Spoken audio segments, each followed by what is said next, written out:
Es importante considerar el tema de cómo la información de los elementos, de cada elemento, nos va a servir a nosotros, considerando que la tabla periódica tiene cuadros, pequeños cuadros, donde selecciona o está asignado cada uno de esos espacios a los elementos. Los elementos están distribuidos por su número atómico, que es la posición que ocupa dentro de la tabla, el símbolo del elemento, el nombre del elemento, considerando que el color del símbolo indica el estado natural del elemento. Si el símbolo es negro, es sólido; si es rojo, es un gas; si es azul, es un líquido. Ahora, este pequeño numerito aquí tiene y se llama número atómico. Número atómico.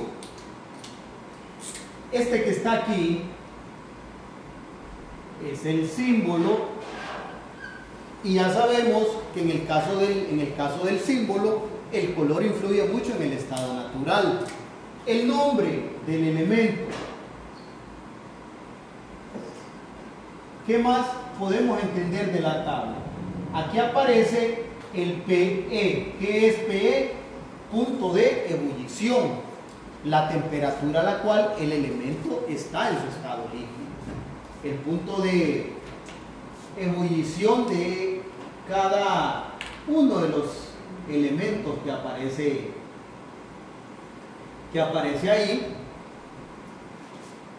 Y luego está el punto de fusión, PF, que es la temperatura a la cual el elemento pasa de su estado sólido a su estado líquido. Ebullición es de su estado líquido a su estado gaseoso. Y abajo de esos tres aparece una información, que en el caso del carbono, por ejemplo, dice 2.26. Esta información, esta que está aquí, se llama densidad. Todos los elementos de la tabla tienen asignado la densidad. Ahora, sí cabe mencionar que la densidad, si es un sólido, la vamos a expresar en gramos sobre centímetro cúbico. Aunque técnicamente centímetro cúbico y ml es lo mismo. Si es un líquido, entonces la densidad la vamos a expresar en gramos sobre ml, la de la tabla periódica. Y si es un gas, la densidad va a estar expresada en gramos sobre litro.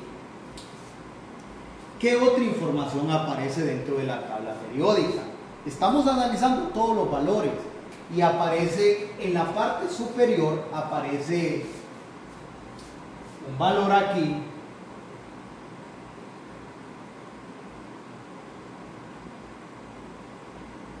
el peso atómico. Ojo, que también se le llama masa atómica. El peso fórmula gramos, que es el carbono. En el caso del carbono, su peso atómico, que es 12.011. Y ojo, que es donde nosotros vamos a llegar. Aquí aparece más menos 4 y 2. ¿Qué significa eso? Esto de aquí significa electrón o electrones de valencia. Entonces, vea qué interesante es esto, porque esto es lo que nos da la tabla. Ahora, ¿cómo nosotros escribimos un elemento? ¿Cómo lo vamos a escribir? ¿De qué forma lo vamos a escribir? Y es bien fácil. Copiamos el símbolo del elemento y en la parte baja vamos a poner la posición o número atómico del elemento, en la parte superior vamos a poner el peso atómico del elemento y aquí vamos a poner sus respectivas valencias. Algo que es bien importante es considerar que hay elementos, por ejemplo, como lo voy a anotar, como el calcio. ¿En qué posición o número atómico está el calcio en la tabla? En la 20. ¿Cuál es el peso atómico del calcio? 40. ¿Cuál es su valencia del calcio? Entonces la vamos a poner como 2 positivo porque aparece sin signo. El calcio. Entonces, ojo, 2 positivo. Pero ¿qué sucede con otro elemento como el flúor, que está en la posición 9 y su peso es 19 y su valencia es -1? Entonces, usted se preguntará cómo es que los electrones son positivos, los de valencia, o cómo es que los elementos tienen valencia positiva y valencia negativa.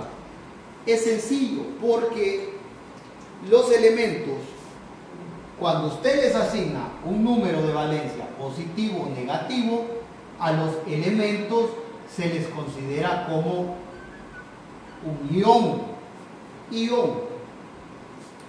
Y los iones pueden ser de 2 tipos. Si tiene carga positiva, le vamos a llamar catión, y si tiene carga negativa, le vamos a llamar. El flúor es un anión, el calcio es un catión. Entonces, es bien importante poder hacer esto, e incluso usted lo puede practicar, porque podría hacerlo, y es importante hacerlo con el oxígeno, con el potasio, con el sodio. Pueden practicar a escribirlos. Con el sodio podríamos agregar ahí el hierro, podríamos agregar también otro elemento como la plata, el oro. Solamente es para practicar. Con esos elementos hay que agregarlos para que usted aprenda cómo escribirlos e identificar si estos elementos o son cationes o son aniones. Y es que es algo bien básico, porque usted se preguntará qué sucede en el caso del carbono, cuyas valencias aparecen como más menos 2 y 4. Eso significa en los elementos que tienen la particularidad de poder formar compuestos con sus cargas positivas y con sus cargas negativas. O sea, pueden actuar como cationes y pueden actuar como aniones. Cationes y aniones. Esos son la mayor parte de elementos que tienen esa particularidad, son los no metales, los que aparecen a la derecha de la tabla. Ahí aparece, por ejemplo, el azufre, el fósforo, el nitrógeno, el cloro, que dicen más menos, tienen esa particularidad. Ahora, pregúntese usted, ¿de qué sirve poder diferenciar entre un catión y un anión? Porque un catión y un anión, para formar compuestos, se van a unir. Este es un dibujo básico que yo voy a hacer.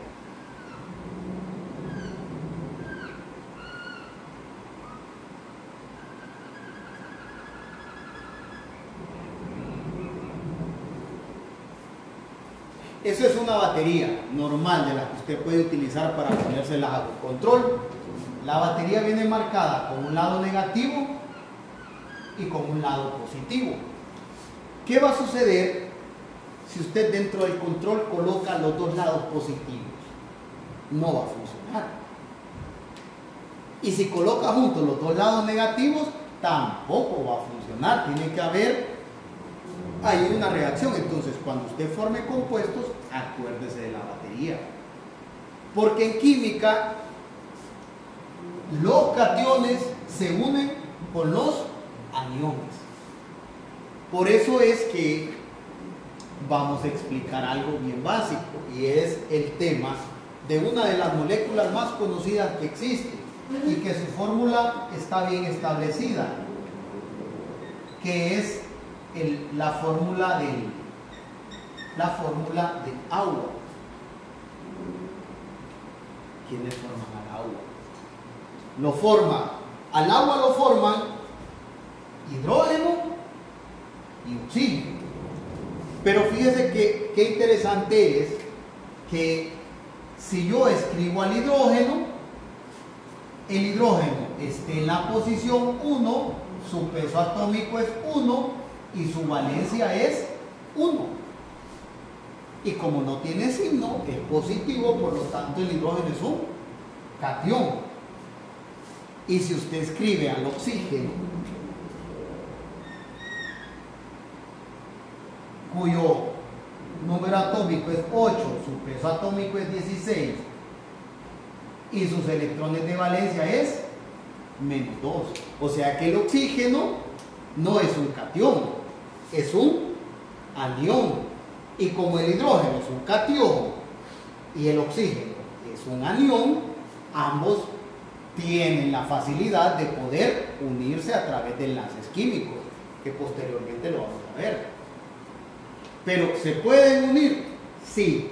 ¿Por qué se pueden unir? Porque el oxígeno es un anión y el hidrógeno es un catión, y que hay una fuerza de atracción.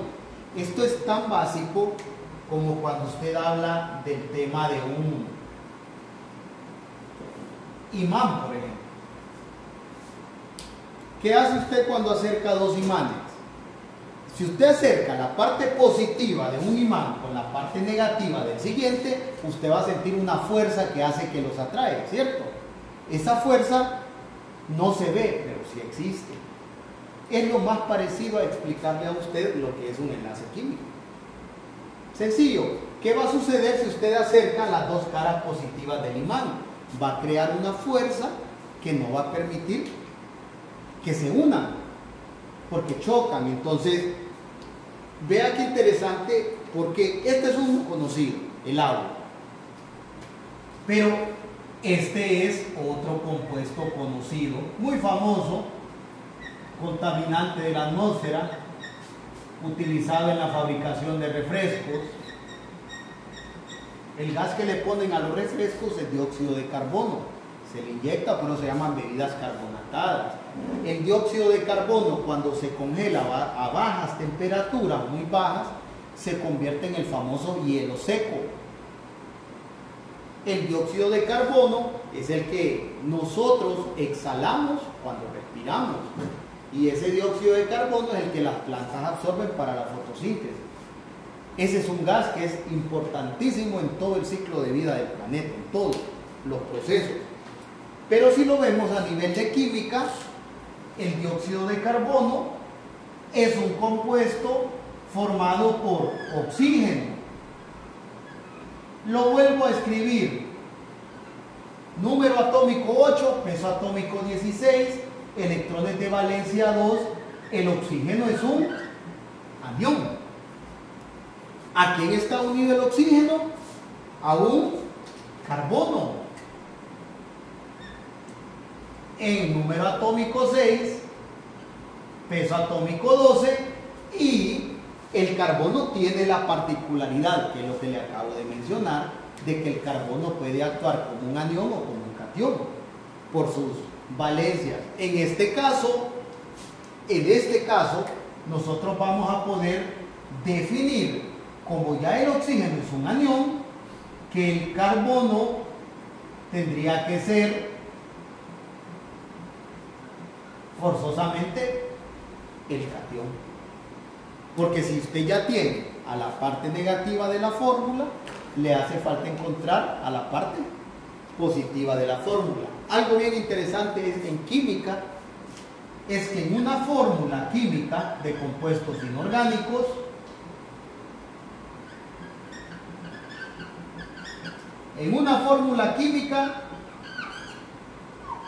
siempre van a haber dos partes.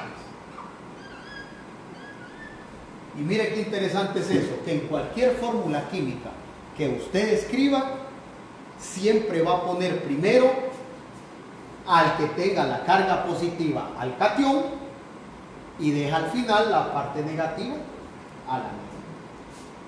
Por eso es que la fórmula del agua es H2O, porque primero escribe al catión por regla y por último escribe al anión. Siempre el negativo en cualquier fórmula química siempre se escribe de último. Por ejemplo, en este caso usted puede definir, hay un compuesto que es muy común que se llama NaCl, cloruro de sodio.